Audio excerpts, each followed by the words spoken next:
l'enlèvement que Dieu veut que tu expérimentes, c'est de revenir là où lui t'attend. Dieu a permis qu'on puisse t'injurier. Dieu a permis qu'on puisse se moquer de toi. Parce qu'il avait besoin d'un temps de silence. Un temps où tu réapprends à t'asseoir sur sa grâce.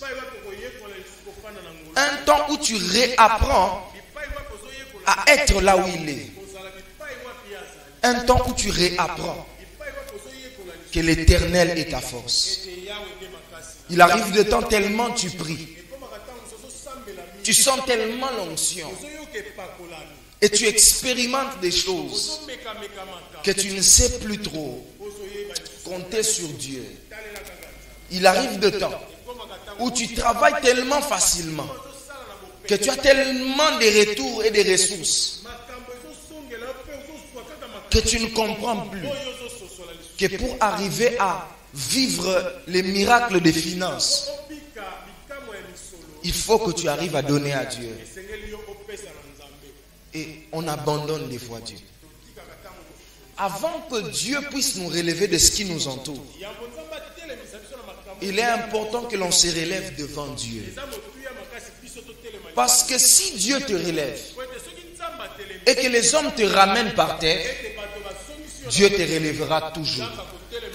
Mais si Dieu t'emmène par terre, quelle que soit la hauteur dans laquelle les hommes t'emmèneront, tu finiras par te retrouver par terre. Alléluia. Alors, recadre ton relèvement. Commence par Dieu.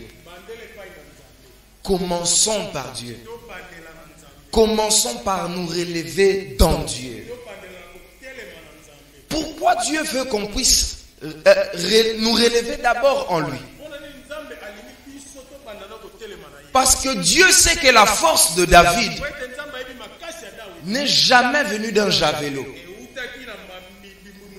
n'est jamais venue d'une épée. Il sait que la force de David vient de son intimité avec Dieu. Alors au-delà de la chute que David voit, Dieu voit une plus grande chute. Il dit, vaut mieux qu'il tombe ici. Il va un peu se blesser. Mais s'il tombe ici, il va mourir.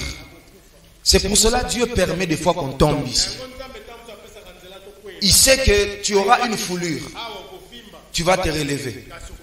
Mais il ne veut pas que tu tombes là-bas. Il sait que tu vas mourir. Dieu sait aussi que David, ta force, c'est pas toi. C'est pas ton armée. C'est moi.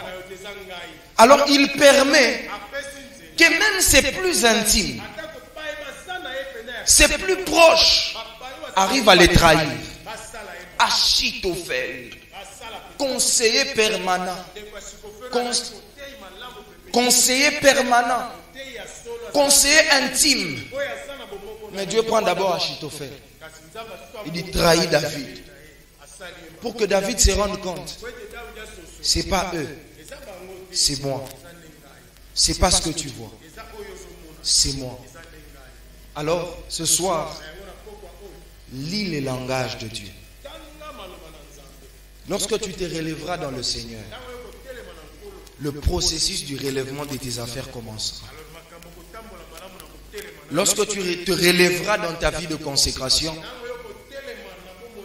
le relèvement de ton mariage viendra. Lorsque tu te relèveras dans la présence de Dieu, le relèvement de ton ministère viendra. Alléluia. Alléluia. Alors j'aimerais un peu entrer dans ce qui signifie grâce.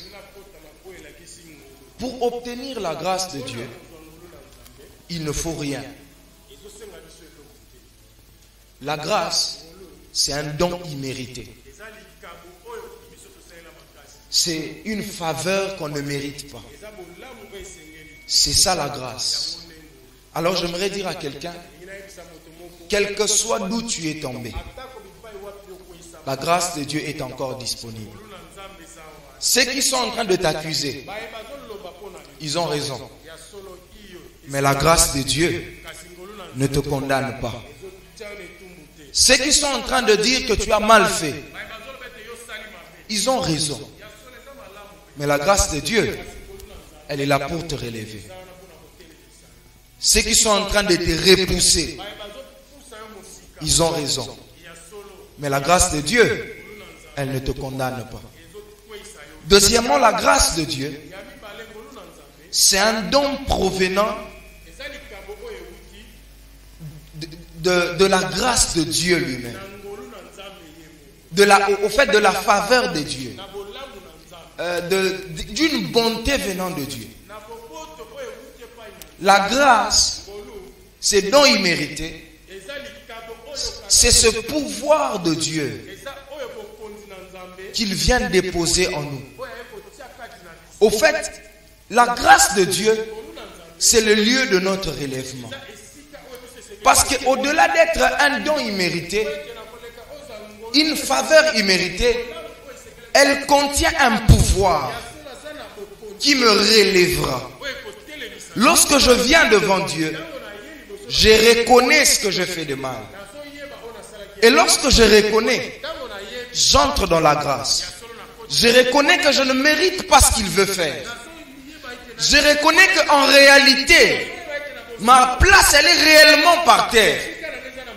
Mais parce que ta grâce est un pouvoir, elle me relèvera. Troisièmement, la grâce de Dieu, c'est aussi, en hébreu, en grec, c'est charis. En faisant allusion au don spirituel, au don de l'esprit. Dans Corinthiens, on cite 9 dons. Mais il y en a plusieurs. Au fait, quand on parle de charis, c'est une décoration. Et quelque part dans la Bible, Dieu est en train de parler d'Israël. Il dit, je t'ai trouvé baignant dans ton propre sang. Et je t'ai lavé. Je t'ai orné. J'ai mis sur toi des bijoux. C'est-à-dire, j'ai mis sur toi la charis. J'ai mis sur toi la grâce. Et à l'époque, quand on parle de charis, on fait allusion à la dot. La dot. Au fait, à l'époque, quand on venait déposer la dot, on devait donner des bijoux. Alors, lorsqu'il y avait ces marques de bijoux là, dès que la fille s'est présentée chez son père, papa se rendait compte que Baouti Kotia est litoi. Un peu comme, on peut dire la prédote.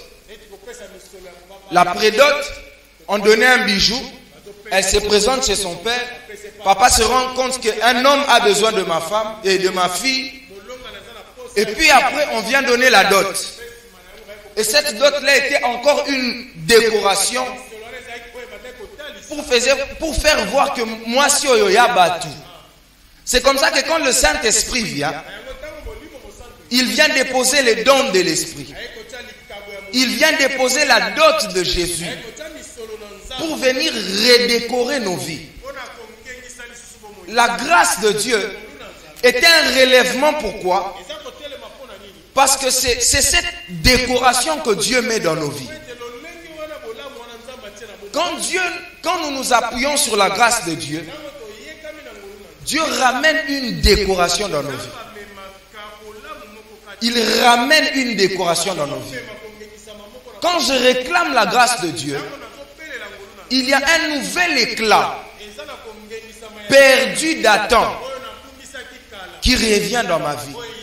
Le premier jour, nous avions dit que Dieu nous rétablissait dans une prospérité antérieure. C'est pour dire le don de Dieu. La grâce de Dieu vient redécorer ta vie. Et ces sortes d'ornements n'est pas parce que tu es riche. Au fait, la fille qui a ces ornements-là, elle n'est peut-être pas riche. Mais c'est l'homme qui veut l'épouser qui est riche. Alors nous aussi, ayant perdu l'éclat, ayant perdu une décoration, Jésus est allé mourir à la croix Et ainsi donc nous nous relevons dans une gloire antérieure, pas parce que nous le pouvons, mais parce que celui qui a besoin de nous est assez fort, assez riche pour que l'on soit décoré dans cet état-là. J'aimerais dire à quelqu'un, Dieu veut te redécorer. Dieu veut te redécorer. Te redonner un éclat ou un éclat. Éclat, féminin, masculin. Éclat. Dieu veut te donner encore l'éclat à nouveau. Dieu veut te donner encore de l'éclat. Un éclat que tu as perdu. Je ne sais pas comment tu l'as perdu. Mais surtout si tu l'as perdu par toi-même. Les hommes diront, il ne mérite pas cela. Mais parce que celui qui a besoin de toi en a le pouvoir, il te redonne cet éclat-là. Je reprends. La fille qu'on voulait épouser, elle n'avait pas assez d'argent. Mais l'époux qui voulait l'épouser l'avait choisi. Et lorsqu'on voyait une fille pauvre, avec une telle décoration, on disait, eh, Alinga Bala. Parce qu'on se rend compte que éclat oazanango, na famille na e bala nate. C'est pour cela que j'aimerais dire à quelqu'un, quand Dieu te parle du relèvement, il n'est pas ici en train de tenir compte de ta famille. Il ne tient pas compte ici de ton niveau spirituel. Il ne tient pas compte ici de ton niveau, je ne sais pas, d'études. Il tient compte de son niveau d'études. Il tient compte de son niveau de puissance. Il tient compte de son niveau de pouvoir. Mais il te demande une chose, sa grâce. Et en finalité, lorsqu'on parle de la grâce de Dieu, c'est un peu un couronnement sur nos efforts. Au fait, Esther se retrouve dans un cas. C'est pas Esther, c'est la nièce de Mardoché. Esther, hein? Ok, Esther. Elle se retrouve dans un cas où on publie un décret contre tous les Israélites. Et le décret dit qu'on va tuer tous les Israélites. Alors Esther et Mardoché, Mardoché vient dire à Esther, nous devons jeûner pendant 3 jours. Parce qu'on veut nous tuer. Mais j'aime ce que Esther dit. On dit qu'elle a publié aussi ses jeûnes auprès de ses servantes. Alors elle dit ceci. Nous jeûnerons pendant 3 jours. Sans manger ni boire. Après, je me présenterai devant le roi. Si je trouve grâce à ses yeux, c'est pour dire, après avoir fait tant d'efforts pour arriver à te relever, il y a la grâce de Dieu qu'il te faut pour couronner tout ton travail. Il y a des gens qui sont mécaniques, qui travaillent dur, mais qui n'ont pas de résultats. J'ai traversé un temps pareil dans ma vie. Je pouvais travailler très dur pour gagner $10. Très énervant. Très énervant.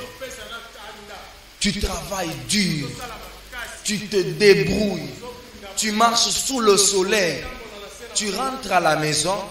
Tu te rends compte qu'au-delà de l'argent que tu avais gagné, tu as tellement dépensé que finalement ce qui te reste, c'est un simple $10 pour te débrouiller. Dans ce cas, Dieu doit relever tes finances. Parce que celui qui a la grâce, le relèvement que Dieu veut que tu expérimentes, c'est de revenir là où lui